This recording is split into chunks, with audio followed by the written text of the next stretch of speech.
Hapa because of the background system is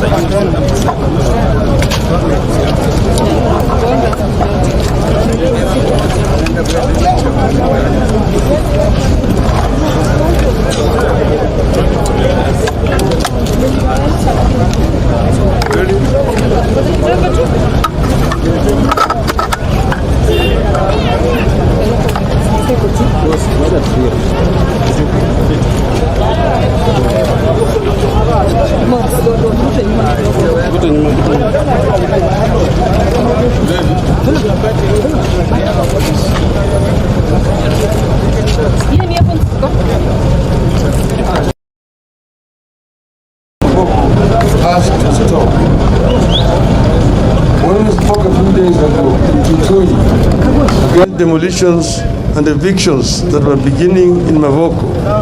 We had some illusion that there was still existed some humanity, some basic respect for the law and human rights in the Kenya Kwanza regime. We were holding on to the promise Mr. William Ruto made during the campaigns that the forceful evictions and demolition of dwellings would be a thing of the past. It is a fact that in July 2022, during the launch of the Kenya Kwanza Manifesto, Ruto promised that he would put to an end the culture of illegal evictions of people and property demolition if elected president. He went on to promise that where necessary, affected people would be provided with enough notice and compensation promptly paid. Well, it is October 2023 and a human tragedy is unfolding before the eyes of Kenyans under Ruto's watch and his loud silence, in fact order.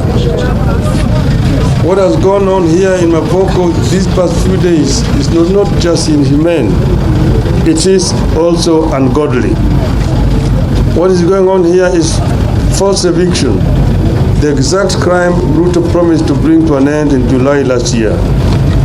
It's a gross violation of human rights, the right to adequate housing at a time the administration purports to be working to ensure that everyone has shelter. What's going on here indicates a systematic disregard of recognized human rights standards on the part of the state.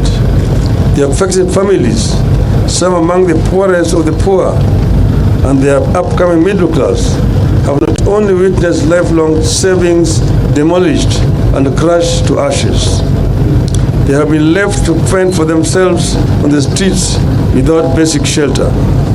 Children who are learning in some of the schools here have seen their classrooms flattened into open fields, the upcoming exams standing.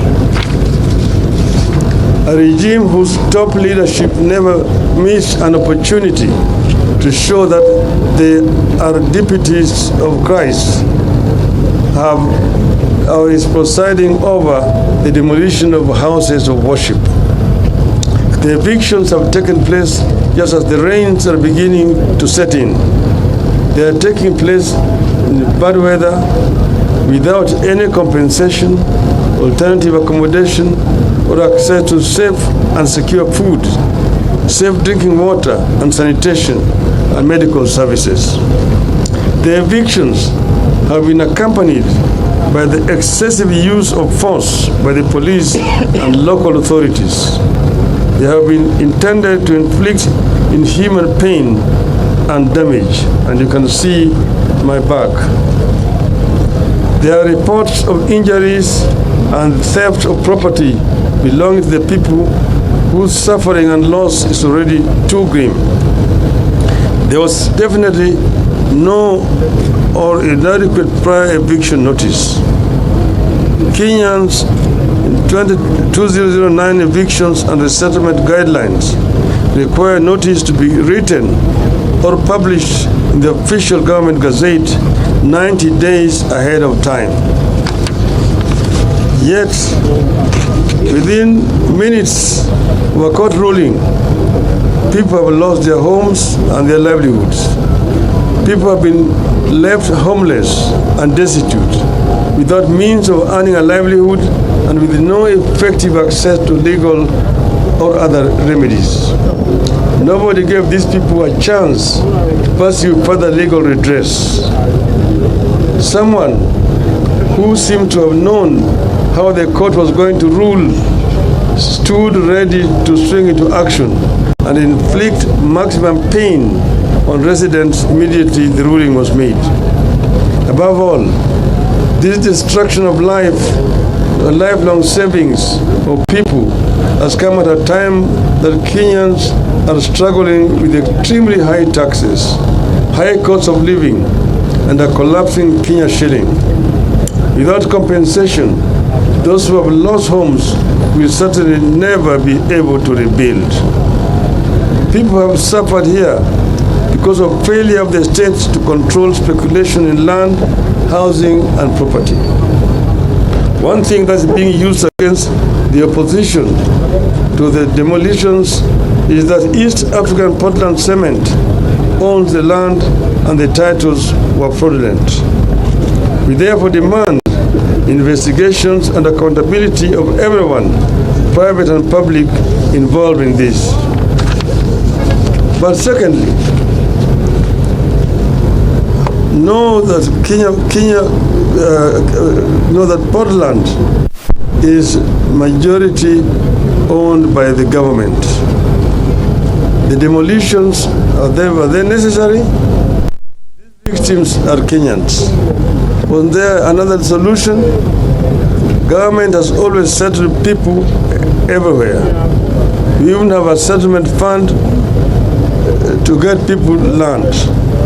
We had the case of Waitiki land in Likoni, which was resolved by the settlement fund to pay the owner and the unsettled squatters, and that was a private land. Why couldn't this matter be handled the same way? Was this a great and urgent use of the land where demolition was done that so greatly overweighed people's lives and savings? What is the urgent use that could not allow people time to move out by, say, next year? Are there personal interests riding on the guise of public interest? Does the East African Portland Cement understand that there are things people can do to fight back and even end its existence as a company?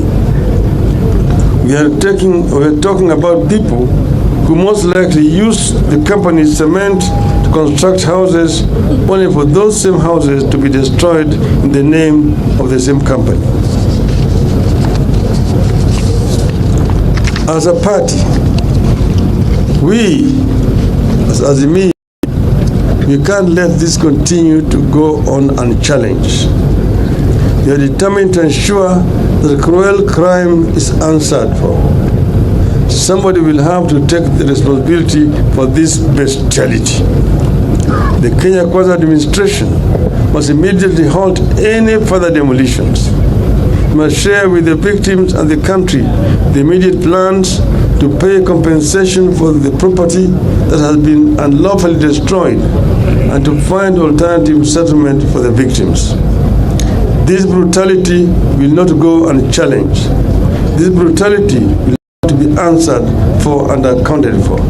If the government does not act, we will help the people to act. Azimio. Thank you. Umeona, tumekuja hapa kama wana Kenya na tena kama viongozi wa Azimio la Umoja One Kenya Coalition.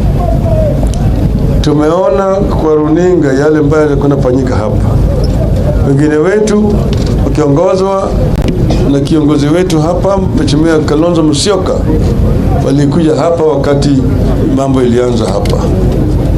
Walikuja pamoja na gavana wa Vinya wa hapa kaunti ya Machakos. Wakajaribu kushawishi watu ili wawe na moyo ya utu, wawache kuharibu mali ya watu ambao wanakaa hapa. Lakini yale yote ambayo waliyasema iliingia kwenye sikio ya fisi. Hakuna chochote. Jamaa wameendelea kufanya kazi yao ya kubomoa. Mahakama ilitoa uamuzi siku ya Ijumaa. Na siku hiyo ya Ijumaa watu tayari walianza kufanya kubomoa manyumba hapa. Nani alijua ati uamuzi itakuwa namna gani? Walikuwa wameshajua tayari uamuzi itatoka vile ilitoka. Hii yenyewe inaonyesha kwamba mahakama zetu imeshikwa teke. Nilisema juzi ati mahakama na bunge letu kitaifa wameshikwa teke. Mateke wamepinya makende.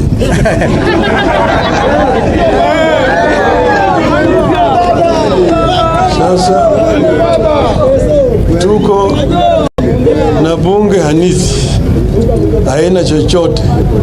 Manake bunge yenyewe juzi ilipitisha sheria ya kujinyima nafasi ya kukagua ununuzi ya bidhaa ya umma. Bunge linatakana iwe inatetea mali ya umma, lakini bunge tayari imeshatoa pitisha sheria kusema bunge hawezi kuangalia na kukagua vile serikali inauza mali ya umma. Hakuna haja ya kuwa na bunge. Tuko vile na maspika ambaye wanafanya siasa kiholela. Spika wenyewe wanaongea juu ya mambo ambayo yanakuja mbele ya bunge katika mkutano mahadhara katika kanisa, vile wao wataamua katika bunge.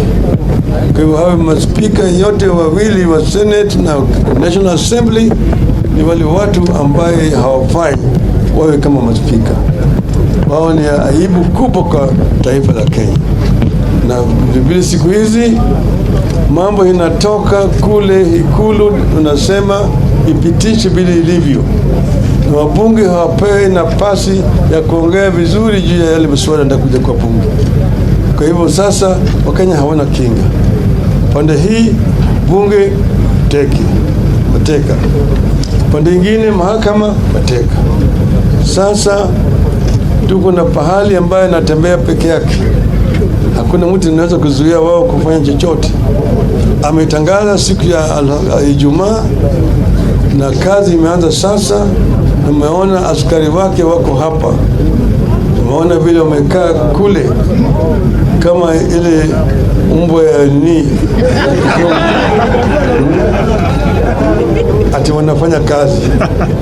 Hii kazi ya kubomoa mali ya watu si kazi ya askari kulinda. Kuna kazi ambayo inatakana askari wetu wafanye, kupigana na AJAABU na kulinda Wakenya wengine ambao wanavamiwa na uhalifu.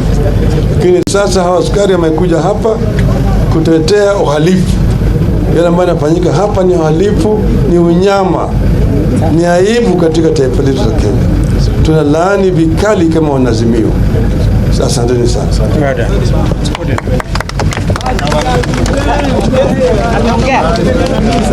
Boss ameongea.